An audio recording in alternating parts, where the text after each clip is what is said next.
I'd like to take a moment to thank the students for their participation and showcasing what the television and eProduction programs are all about. If you want more information about these programs, go to the MATC website and look into the Creative Arts Pathway. Fab, think. So awkward. Discussing the magic. Cut. You son of a bitch. Well, don't worry. Alright. I was originally in the TV and film production, but I decided to switch during my first year because I wanted to have more of a creative outlet. And with eProduction, you can do anything from editing, from shooting, social media. It's growing every day, so digital media is my favorite thing to do. So in high school, I really liked editing. That's one of the main reasons why I'm here.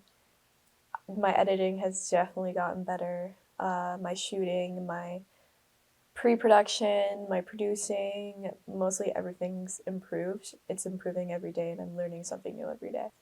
I think this program's important because digital media is growing so fast and there's so much you can do, and that's more of how people consume things. No one really turns on the TV and watches cable television anymore. They're either on scrolling Instagram, TikTok, Facebook, all of that. So it is really an important thing because you're learning how to produce for everyone. Popular murals include cat hunting, puke on saxophone, building on fire, and Power Ranger. There's nothing more exquisite than getting up and feeling, seeing, and smelling the textures of the art. I would say I have all my videos have a special spot in my heart. There's some really bad ones and some really good ones. But I would say that what I'm working on right now is Jeeps of Wisconsin, my web series that will go live at the end of the month. I'm mostly proud of it because I produced it myself and I've been working on it myself. There's been a lot of tears and sweat and blood and tears in it, but yeah, I would say that. My advice would be to be as creative as you can. There is no restrictions when it comes to eProduction. Always have an open mind. It is a lot of individual work, but always keep in mind that everyone here is here to help you. So don't be afraid to ask for help. I chose eProduction because I don't know, it's kind of when I do it. It's what I do in my free time, so I figured I may as well do something that I enjoy. And, I found out this program gives you access to all the top equipment that you would ideally be using in a professional environment. So why not go in and, go through a very quick process of learning how to use equipment that I'm going to need to get at some point.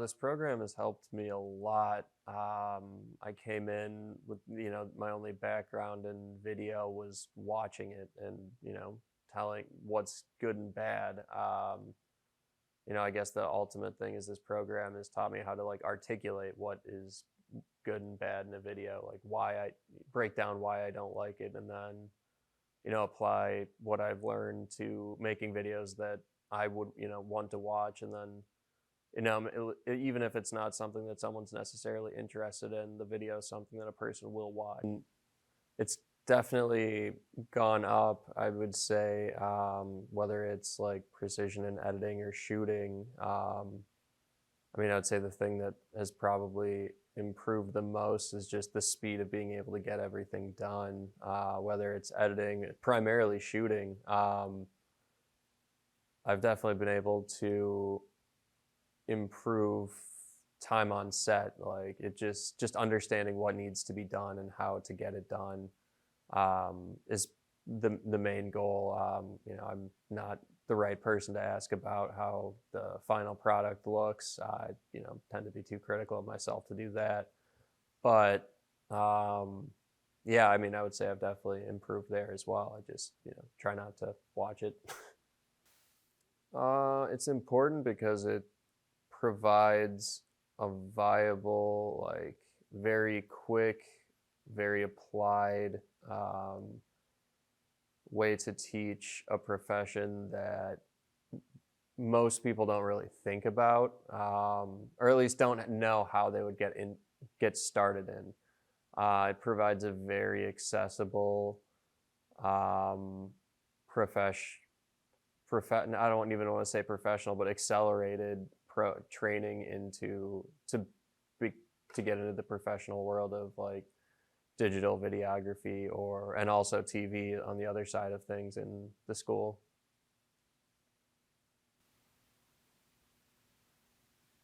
One of my eProduction classes last semester, it's like a little 60-second bio promo or something, like biopic promo or something like that, where before that we had been doing a longer shoot for a different TV class, which is like probably tied for the other thing. But this other shoot, we had already finished the other one. It was pretty late at night. You know, we knew that all I needed was a minute, kind of just did the math on the number of shots we would need to make sure that I would have, you know, that time requirement.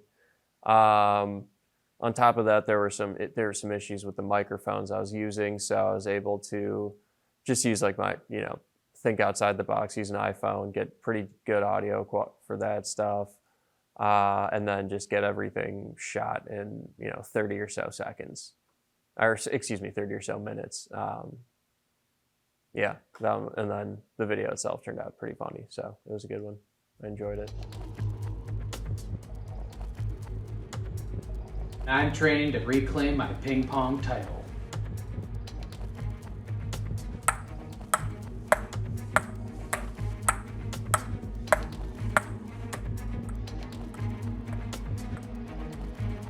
Who's my greatest opponent? Me.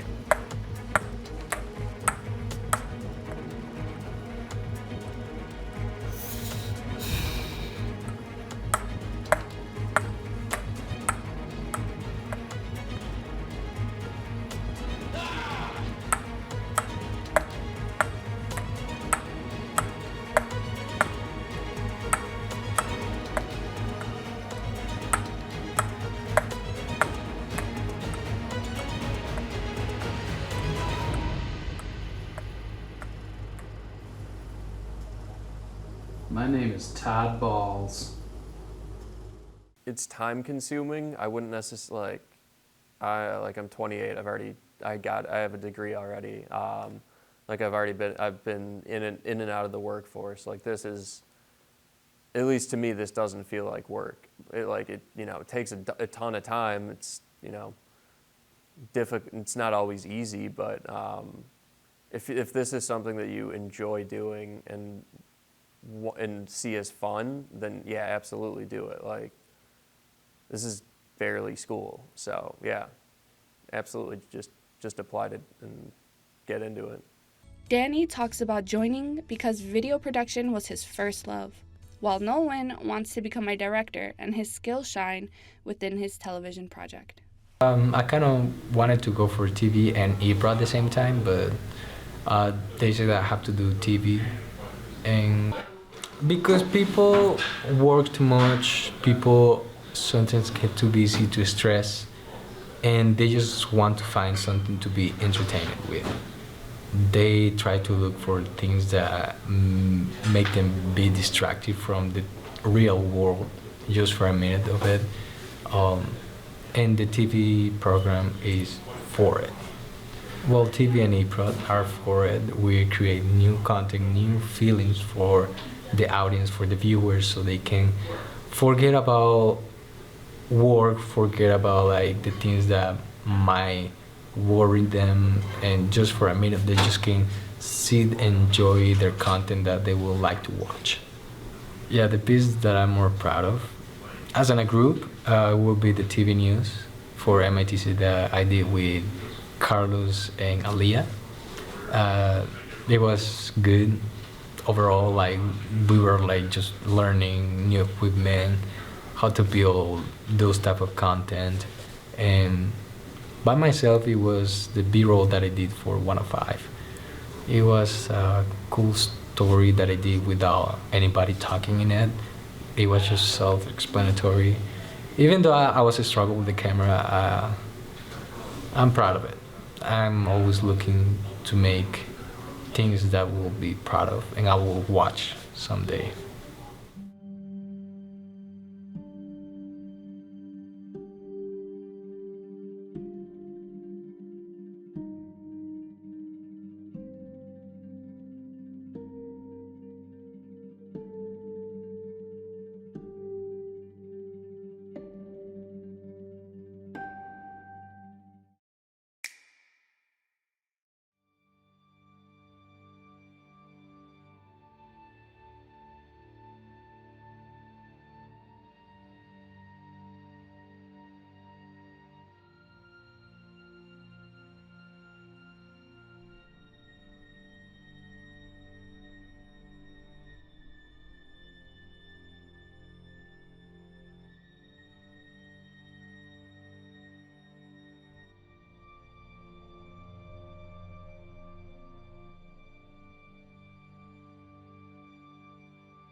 Very like a creative space, so like, there's really no limitation to where your creativity can go. I see I mostly improved when it came to like my time management, because like a lot of these like it's like a time-based thing, so I'm able to like actually get things done faster than what I used to be. So I'll say time management, and then like being able to get things done within a reasonable time frame. The piece that I'm mostly proud of will have to be my workshop class for this semester. I got partnered with a group of lovely people, and I feel like all of us connect really well together, and our execution has been extremely well. Well, minus the setbacks that we face while working on this project. But I think overall this is probably one of my best ones, mainly because the group I'm with, and then also I'm able to show my creativity much more in this one. So that will be my best one. Hello, my name is Charles Anderson, and today we're going to be interviewing Haley Weber here at the food pantry. Since you are one of the food coordinators for this place, correct? Mm-hmm. So, how much food supplies do you guys receive within a week?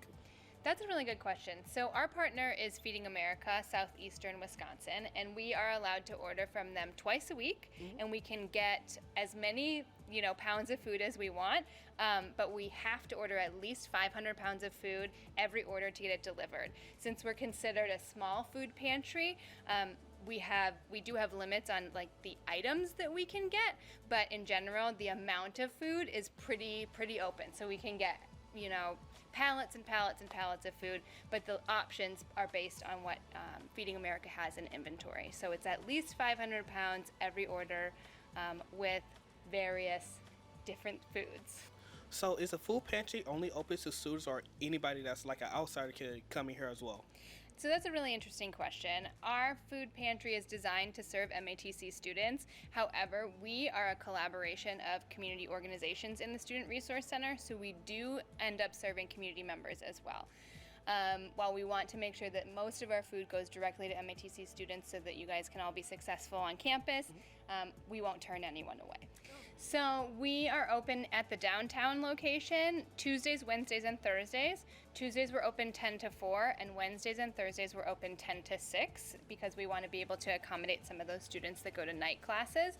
If students aren't comfortable coming during the regular hours, you can make an appointment with me and then we can go in just together. I know the food pantry is not always the most comfortable place for people to visit, so we want to make sure that it's as comfortable as it can be. The other campuses, however, all have their own hours, and so you want to connect with the student life coordinator at each location, and they can give you the hours for those. But they're primarily any kind of office hours, so 8 to 4 most days. We're going to be here and accommodate you. One of the things is about our hours, like we just have students staffing, which is cool because you guys all support each other in our food pantry. But if there's no staff, our Student Resource Center staff is happy to help people. We don't want students to go hungry on campus. I think that sometimes coming into the Student Resource Center, and particularly the food pantry, can feel a little bit daunting. And I just want you all to know that everyone here is here to support students. We understand that you may have needs that it might be your toughest day and you just need a snack.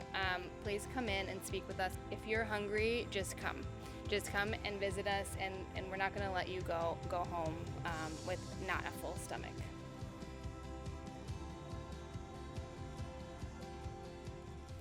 Carlos is hoping to be talent in the future, and during his evergreen news story, he really shines. Leslie talks about how she found her niche in the television industry. This program has helped me in a way that I've really developed my skills in so many things, and I found like what they call the niche and very, very like different things. Like I never thought I would be interested in like set designing and like using cameras, because I'm not a camera person. Personally, I don't like using cameras, but throughout like co-ops I've had and like small interviews I've done, I've started getting more comfortable using them and not worrying too much. But I guess it has helped me in a way to find what I would want to pursue in the future, which is producing or just art directing, set designing, all of the arts within film. So I chose TV because in high school I did take a lot of sort of TV classes, and I had already a bit of experience with like Premiere and using some cameras, but it was mainly just editing like free stock videos you had, so that's what really interests me, and also because I like movies, so yeah.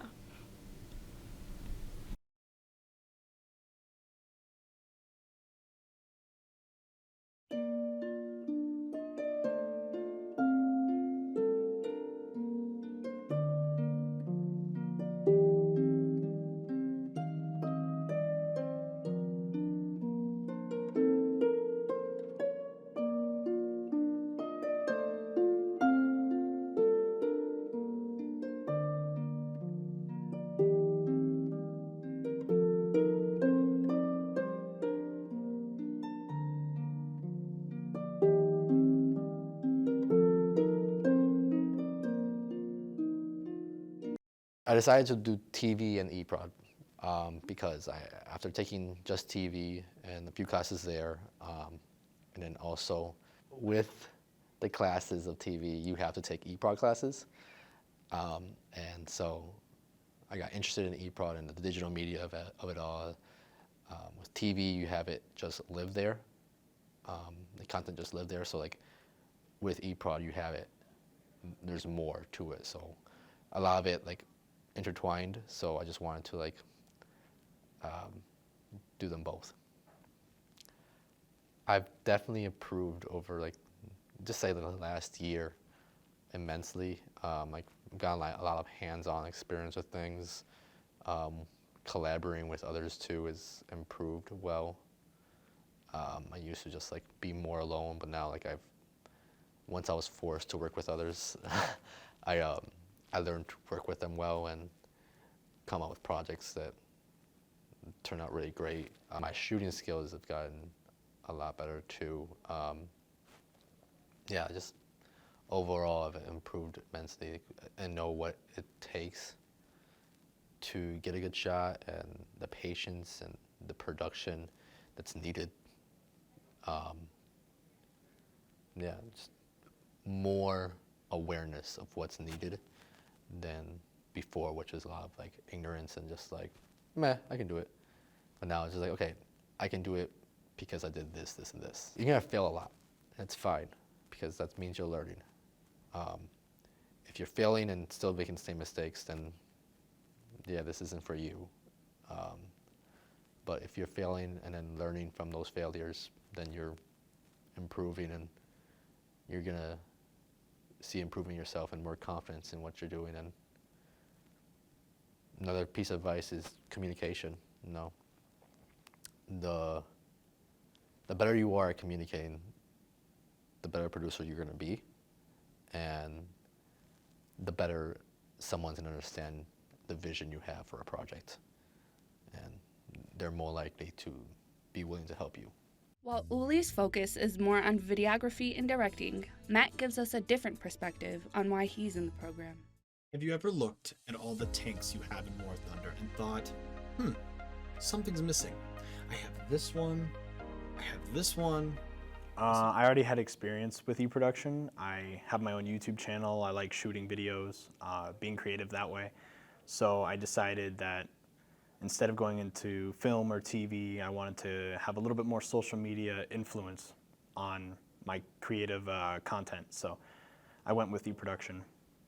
It's given me a lot of like real world applications. I mean, like they give you a lot of hands-on experience. So when you're working with clients or when you're out in the field, it teaches you a lot about problems and problem solving that might come up in a shot. So, you know, if your camera doesn't have batteries or something and you need to figure out a way around it, or your audio is crappy and you have to edit it to figure it out.